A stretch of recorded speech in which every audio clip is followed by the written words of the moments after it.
నమస్తే welcome to our channel. Singaiah మృతి case ప్రస్తుతం ఆంధ్రప్రదేశ్లో సంచలనంగా మారింది. మరి సింగయ్య వైఫ్ ఆంధ్రప్రదేశ్ మాజీ ముఖ్యమంత్రి వైఎస్ జగన్మోహన్ రెడ్డిని కలిసిన తర్వాత ఒకలాగా, కలవక ముందు ఒకలాగా మాట్లాడిన తీరుని ఏ విధంగా చూడాలి తెలుసుకునే ప్రయత్నం చేద్దాం. దీన్ని విశ్లేషించడానికి మనతో పాటుగా ఉన్నారు senior journalist doctor Bharat Reddy గారు. నమస్తే సార్. నమస్తే. ఈ సింగయ్య మృతి కేసు ఏదైతే ఉందో అది ప్రస్తుతం ఆంధ్రప్రదేశ్లో సంచలనంగా మారుతుంది సార్. సింగయ్య భార్య జగన్మోహన్ రెడ్డిని కలిసిన తర్వాత ఒకలాగా, కలవక ముందు ఒకలాగా మాట్లాడడాన్ని ఏ విధంగా చూడాలి? ఆమె ఏదైతే అనుమానం వ్యక్తం చేస్తుందో ఇప్పటికీ 16 రోజులు, మరి ఈ 16 రోజుల నుంచి కూడా ఎందుకు మాట్లాడలేదు, జగన్మోహన్ రెడ్డిని కలిసిన తర్వాతే ఎందుకు అలా మాట్లాడుతున్నావు అంటూ పలువురు అయితే ఇది ఒక స్క్రిప్ట్, ఇది ఒక డ్రామా, జగన్మోహన్ రెడ్డి బెదిరించాడు, సో అందుకే ఆమె మీడియా ముందు కూడా వణుకుతూ మాట్లాడుతుందంటూ కొందరు అంటున్నారు. మరి జగన్మోహన్ రెడ్డిని కలిసిన తర్వాత వేరే రకంగా మాట్లాడింది అంటున్నారు. మరి మీరేమంటారు? డ్యామేజ్ కంట్రోల్లో భాగంగా ఇది చేస్తున్నట్టుగా కనిపిస్తుంది. ఒక వైసీపీ కార్యకర్త తన వాహనం కింద పడి చనిపోతే కనీసం పట్టించుకోలేదని చెప్పి ప్రజల నుంచి పెద్ద ఎత్తున విమర్శలు వస్తున్న నేపథ్యంలో దానికి డ్యామేజ్ కంట్రోల్ చేయాలంటే ఏ విధంగా చేయాలని దాని మీద ఇదొక స్కెచ్ వేసినట్టుగా కనిపిస్తుంది. ఎందుకంటే ఎవరైనా మనం రోడ్డు మీద వెళ్తుంటేనే ఎవరైనా రోడ్డు పక్కన వేరే వెహికల్ కింద పడ్డా మనం కనీసం అంబులెన్స్ పిలిచి ఆసుపత్రిలో పంపించే ప్రయత్నం చేస్తుంటాం. అలాంటిది తన కోసం వచ్చిన కార్యకర్త, తనను కలవడానికి వచ్చిన కార్యకర్త తన కాన్వాయ్ కింద పడ్డ తర్వాత వాళ్ళు చూడకుండా వెళ్ళిపోవడం జరిగింది. కానీ తర్వాత దాన్ని డ్యామేజ్ కంట్రోల్ చేసుకోవడానికి పెద్ద ఎత్తున విమర్శలు వచ్చిన నేపథ్యంలో దాన్ని ఏ విధంగా డ్యామేజ్ని కంట్రోల్ చేయాలనే విధంగా భాగంగా వాళ్ళ కుటుంబ సభ్యుల్ని పిలిపించుకొని వాళ్ళను పరామర్శించిన తర్వాత వచ్చిన స్టేట్మెంట్ ఇది. పరామర్శకు ముందు ఆమె ఏం చెప్పింది, తర్వాత ఏం చెప్పింది, అంటే జగన్మోహన్ రెడ్డిని కలవక ముందు ఏం చెప్పింది, కలిసిన తర్వాత ఏం చెప్పింది అనేది మనం పరిశీలించినట్టయితే ఖచ్చితంగా ఇది ఒక స్క్రిప్ట్ ప్రకారం, డ్రామా ప్రకారం నడుస్తుందని చెప్పొచ్చు. జగన్మోహన్ రెడ్డిని కలిసిన తర్వాత ఏం అంశాలు చెప్తుంది, అంబులెన్స్లోనే ఏదో జరిగింది, అంబులెన్స్లో లోకేష్ మనుషులు నా దగ్గరికి రావడం జరిగింది, నన్ను బెదిరించడం జరిగిందని చెప్తున్న సింగయ్య భార్య అంబులెన్స్లో ఏదో జరిగింది, అందుకే నా భర్తకు ఈ విధంగా జరిగిందని చెప్పలేదు. అప్పుడు మామూలుగా వెళ్ళిపోయింది. కానీ ఇప్పుడు ఈ డ్యామేజ్ కంట్రోల్ ఏ విధంగా చేయాలని వైసీపీ నాయకులు ఆలోచించి ఆమెకు బెదిరించో, భయపెట్టో, లేకపోతే ఏదైనా ఆర్థిక సహాయమో ఏదో విధంగా తనను మేము చెప్పినట్టుగా నువ్వు చెప్పు, ఈ కేసును మరొక డైవర్ట్ చేసినట్టయితే మేము కొంత డ్యామేజ్ కంట్రోల్ తగ్గించుకోవడానికి అవకాశం ఉంటుంది. లోకేష్ పేరు చెప్పంటే ఆమె పదే ఆమె బయట చూసినట్టయితే పదే లోకేష్ మనుషులు అని ఒక 4-5 సార్లు ప్రస్తావించడం జరిగింది స్క్రిప్టు, వాళ్ళు ఇచ్చిన స్క్రిప్ట్ ప్రకారం.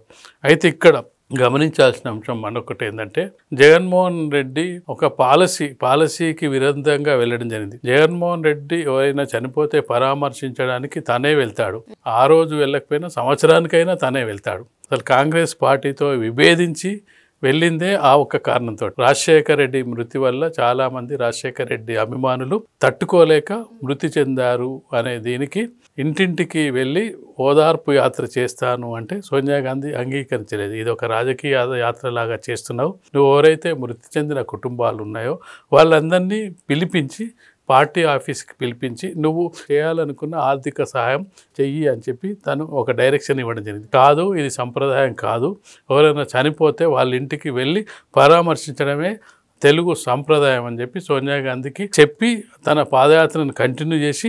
మరి ఇప్పుడు ఎందుకని సార్ సింగయ్య భార్యను కానివ్వండి, జయవర్ధన్ రెడ్డి కుటుంబ సభ్యులను కానివ్వండి తన ఇంటికి పిలిపించుకుని మాట్లాడారు, మరి ఎందుకు ఇంటికి పరామర్శకు వెళ్ళలేదు?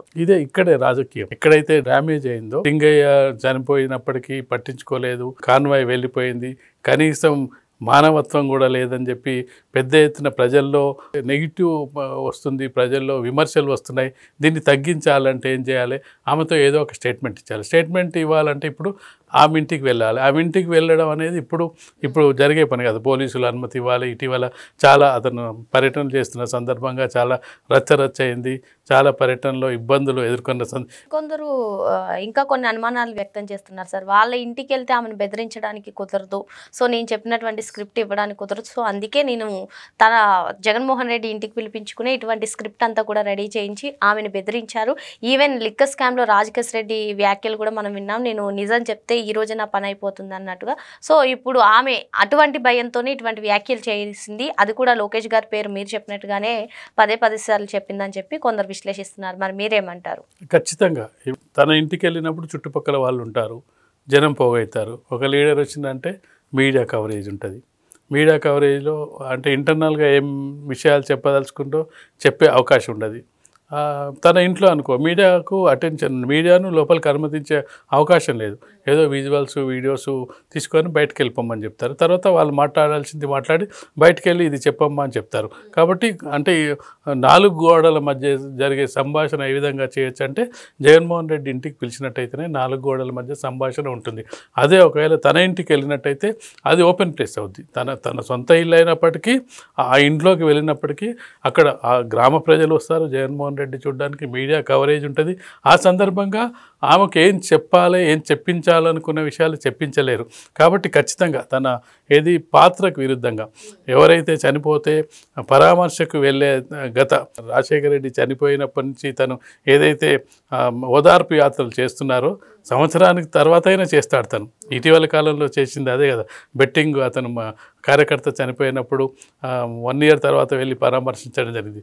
కానీ అలా కాకుండా ముందుగా ఎందుకు పిలిపించుకున్నాడంటే ఈ తను పెట్టుకున్న నియమానికి విరుద్ధంగా. ఎందుకంటే ఇంకా లాభం లేదు, ఇది ఇంకా డ్యామేజ్ అయ్యేటట్టుంది, నన్ను ప్రజల్లో విలన్గా ఆల్రెడీ అయిపోయినా మరింత దోషిగా నిలబడే అవకాశం ఉంది. ఈలోపు మీరు అన్నట్టుగానే సేమ్ వివేకానంద రెడ్డి హత్య కేసు ఏదైతే ఉందో సేమ్ దానిలాగే దీన్ని కూడా సృష్టిస్తున్నారు. వివేకానంద రెడ్డి హత్య కేసులో కూడా ఫస్ట్ గుండెపేట అన్నారు, తర్వాత నారాసురవారి రక్త చరిత్ర అన్నారు. ఇప్పుడు సింగయ్య కేసులో కూడా అసలు జగన్ కాన్వాయ్దే కాదు వేరే కారు ఏదో అన్నారు. తర్వాత అసలు ఇది ఏఐ వీడియో అన్నారు. ఇప్పుడు సింగయ్య భార్యతో ఒక డ్రామా ప్లే చేస్తున్నారు. ఇప్పుడు లోకేష్ గారి మీద దీన్ని నెట్టేస్తున్నారు అంటూ కంపేర్ చేస్తూ మాట్లాడుతున్నారు సార్. మరి మీరేమంటారు? అక్కడ అన్ని విఫలం అవ్వడం జరిగింది. మొదట్లో చెప్పింది జగన్ కాన్వాయ్ కాదన్నారు, దానికి పోలీసులు ఆధారాలు చూపించడం జరిగింది.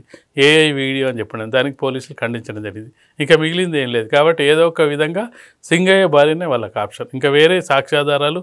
ఎందుకంటే ఎవరైనా భార్య చెప్తే ఆ సాక్ష్యం ఎక్కువగా నిలబడే అవకాశం ఉంది. అంటే మిగతా వాళ్ళు చెప్పిన దానికంటే భార్య ఒక ఆయుధం అన్నట్టు, తన భర్తకు సంబంధించి విషయాలు చెప్పడంలో సాక్ష్యాలు పరిగణిస్తారు. కాబట్టి ఆ ఆయుధాన్ని వాడుకోవడానికి ఇంటికి పిలిపించుకొని స్క్రిప్ట్ తయారు చేసి ఈ విధంగా చెప్పు, లొకేషన్ పదే ప్రస్తావించు అని చెప్పి చెప్పడం ద్వారా ఏంటంటే కేసును డైవర్ట్ చేయడం, అంటే కొంచెం తీవ్రతను తగ్గించడం. ఏమో అయి ఉండొచ్చు భార్య చెప్తుంది అని చెప్పి కొంతమంది నమ్మే అవకాశాలు ఉంటుంది. కొంతమంది నమ్మిన 100 మందిలో ఒక 5గురు నమ్మినా చాలానే ఒక అభిప్రాయానికి వచ్చి ఇంటికి పిలిపించుకున్నట్టుగా కనిపిస్తుంది. ఖచ్చితంగా ఒకవేళ ఆమె నిజంగానే చెప్పదలుచుకుంటే లోపలికి వెళ్ళేటప్పుడు ఏ విధంగా చెప్పింది, లోపలికి వెళ్ళినప్పుడు చెప్పినప్పుడు ఏం చెప్పింది అనేది గమనిస్తూనే ఉన్నాం. ఈ 15 రోజుల పాటు భార్య నుంచి ఎలాంటి స్పందన లేదు, భార్య నుంచి ఎలాంటి ఎప్పుడు కూడా బయటకు వచ్చి మీడియా ముందు మాట్లాడలేదు. కానీ ఇప్పుడు స్పెషల్గా ఎందుకు మాట్లాడుతున్నారంటే మాట్లాడట్లేదు, మాట్లాడిస్తున్నారు, మాట్లాడించడానికి ప్రయత్నించారు. వాళ్ళు ఇచ్చిన స్క్రిప్ట్ ప్రకారం మాట్లాడే ప్రయత్నం ఆమె చేస్తుంది. ఆ ప్రయత్నంలో ఎంతవరకు సఫలమవుతుంది, ఈ ప్రయత్నంలో ఆమె ఎంతవరకు నిలబడుతుంది అనేది కూడా చూడాలి. అంటే భయంతో మాట్లాడుతున్న సింగయ్య భార్య దీన్ని ఇలాగే కంటిన్యూ చేస్తుందా, లేదంటే ఎప్పుడో ఒకసారి నిజాన్ని ఒప్పుకుంటుందా, కాలమే పరిష్కరిస్తుందని చెప్పొచ్చు. వివేకానంద రెడ్డి హత్య కేసులో చూసుకున్నట్లయితే సునీతాని చంపించేసింది అంటూ వైసీపీ కానివ్వండి జగన్మోహన్ రెడ్డి చేశారు. ఇప్పుడు సింగయ్య భార్యతో ఇలా మాట్లాడించడం వారికి కొత్త ఏం కాదు, వారికి తెలిసిందే అంటూ కొందరు అంటున్నారు. మరి మీరేమంటారు? ఖచ్చితంగా వివేకానంద రెడ్డి హత్య కేసులో చాలా అనుమానాలు ఉన్నాయి. ఇప్పటికీ అనుమానాలు తీరలేదు. చివరికి అది తనకు సొంత కూతురు, కన్న కూతురు మీదకే తోసేయడం జరిగింది. కానీ ఇప్పటివరకు నిజాలు నిగ్గు తేల్చలేకపోయారు. తాను అధికారంలో ఉన్నప్పుడు కూడా ఎవరి మీద అయితే అనుమానాలు ఉన్నాయో అవినాష్ రెడ్డిని కాపాడే ప్రయత్నమే చేస్తున్నారు. అవినాష్ రెడ్డిని కనీసం సిబిఐకి దొరకకుండా ఏదో విధంగా తప్పించుకునే ప్రయత్నం చేస్తున్నారు. చాలాసార్లు సిబిఐ నోటీస్ ఇచ్చినప్పటికీ ఆ కేసు అలాగే ఉంది.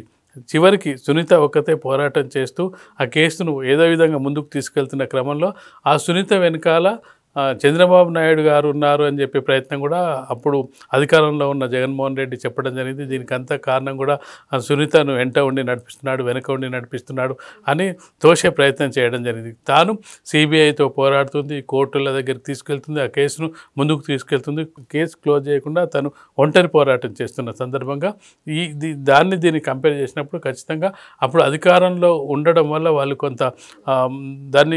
కొంత ఆపుకోగలిగారు. ఇప్పుడు అధికారంలో లేరు కాబట్టి ఖచ్చితంగా పోలీసులు నిజాన్ని తెలుసుకునే అవకాశం ఉంది. ఇప్పటికే ఏదైతే వాళ్ళు గతంలో కాన్వాయ్ కిందనే పడలేదని చెప్పిన నిజాన్ని ఏ విధంగా అయితే పోలీసులు ఛేదించారో దీనికి సంబంధించి కూడా నిజాన్ని ఛేదించే అవకాశం ఉంది. ఏదైతే ఈమె చెప్తుందో 50 మంది వచ్చారు లోకేష్కి సంబంధించిన వాళ్ళంటే ఎవరు వచ్చారు, వాళ్ళు తెలిసిన వాళ్ళ అన్నప్పుడు ఖచ్చితంగా ఆమె బయటపడే అవకాశం ఉంది. ఈ అబద్ధం చెప్పినంత మాత్రాన ఒక్కరోజు 2 రోజుకు సరిపోతుంది, కానీ తర్వాత ఖచ్చితంగా నిజాలు చెప్పే అవకాశం అయితే కనిపిస్తుంది. భయంతో చెప్పిన వార్తగా ఆమెను చూడొచ్చు. అంటే ఆమెతోనే బలవంతంగా చెప్పించినట్టుగా ఆమె ముఖ కవలికలను చూస్తేనే తెలుస్తుందని మనం చెప్పచ్చు. మొత్తానికి సింగయ్య భార్య ముఖ కవలికలను చూస్తేనే అది ఒక స్క్రిప్ట్ డ్రామా అంటూ తెలుస్తుందని చెప్పి సార్ చెప్తున్నారు. మరో అంశంతో మళ్ళీ కలుద్దాం. Thank you sir.